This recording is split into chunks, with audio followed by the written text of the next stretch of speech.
Welcome to a reading of in-game lore from Control. This video contains all the collectible documents found under the Correspondence Dead Letters heading in the base game. To whom it may concern, I'm being contacted by the past presidents of the United States of America. They appear as spirit guides, giving me their wisdom. John Adams keeps saying I need to fix America, but I can't really understand him. They all have a lot of opinions. People tell me I'm imagining it, but Theodore Roosevelt showed me how to fix my lawnmower, and I don't know a thing about lawnmowers. Explain that. I have great dead men telling me about the past and the present.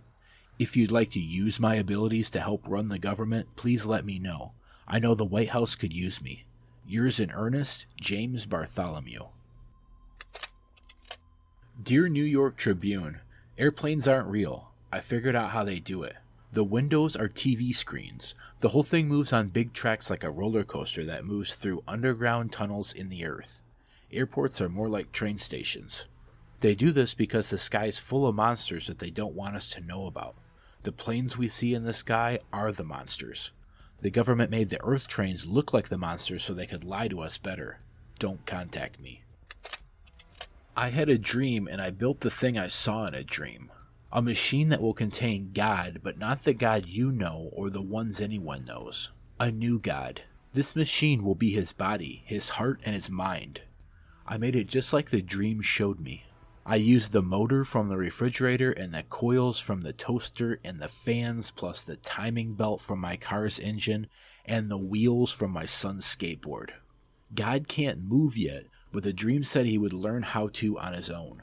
This is just a beginner's body, like a baby's but a machine instead. God only needs a place to start. If you want to interview me, please contact me at the address on the envelope. My phone does not work anymore. I had to use the dialing plate on God. Hey, you have questions and the prophets have your answer. If you're truly intrigued, watch the time. We've lost about 45 days in the past 4 years. The shortening of days, this is why the Vatican is a sundial and also simultaneously a keyhole. Another thing while I'm here, if you want the secret to everything, compare plasma next to brain cells. The sun plus the moon are composed of plasma, simply light, not planets. After this is submitted in your psyche, ponder the current whereabouts of where you, I, and humanity reside. Cheers. I'm a plaid suit in a pinstripe world. I'm a plaid suit in a pinstripe world. I'm a plaid suit in a pinstripe world. I'm a plaid suit in a pinstripe world. I'm a plaid suit in a pinstripe world. I'm a plaid suit in a pinstripe world. I'm a plaid suit in a pinstripe world. Mr. Governor, I called the police but they never come to my house. I got a problem and you gotta send folk to fix it. I got my wife one of them singing fish on the walls. It's not a real fish, it sings when you hit a button. But it's got the devil in it. It flies around at night and sings devil songs. Says lots of cuss words. The devil got in my house 'cause of the fish and you gotta come handle it. My wife is real upset. When can you come? Sincerely, Dwayne Barr. Dear elected official, thanks to the recent smoking ban in my state, I'm happy to inform you I will not be voting for you in the next election. As everyone knows, smoking is being banned because the smoke is toxic to the aliens that the government sold our planet to in a secret deal. If humans keep smoking, the aliens won't be able to live on Earth. Our air would be poison to them. If you government traitors can't stop people from smoking, then you won't get your millions of dollars from the aliens. I have a website. People know what's going on. We're going to keep smoking no matter what. This is a national emergency. Politicians are handing the planet over to alien overlords. We won't let you. We will resist. I will smoke forever. Signed, a proud smoker / rebel / patriot. To the esteemed members of the American Psychiatric Council, I'm writing you to inquire about the significance of dreams in relation to one's mental health. I'm aware that there are many books purporting to contain the true meanings of dreams, but I have reservations about their legitimacy. I understand that this is not usually done, but if I would greatly appreciate your thoughts on my condition.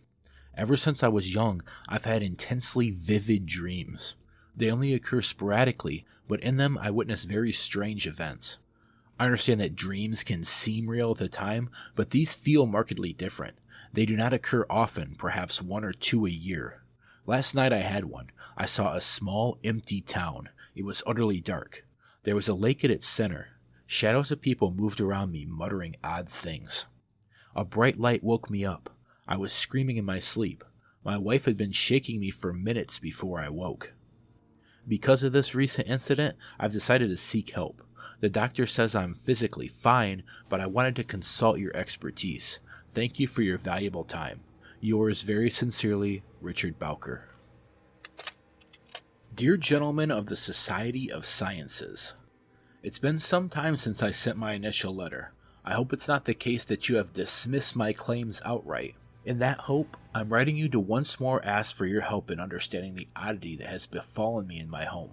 I have recently begun renting a new apartment in the city. The space is nothing special, though for a time I found the isolation quite soothing. Recently, I have begun experiencing a strange occurrence. When I'm in my kitchen, a tiny little thing with not much but a sink, I sometimes lose myself. My surroundings change. I find myself standing on strange dark stone.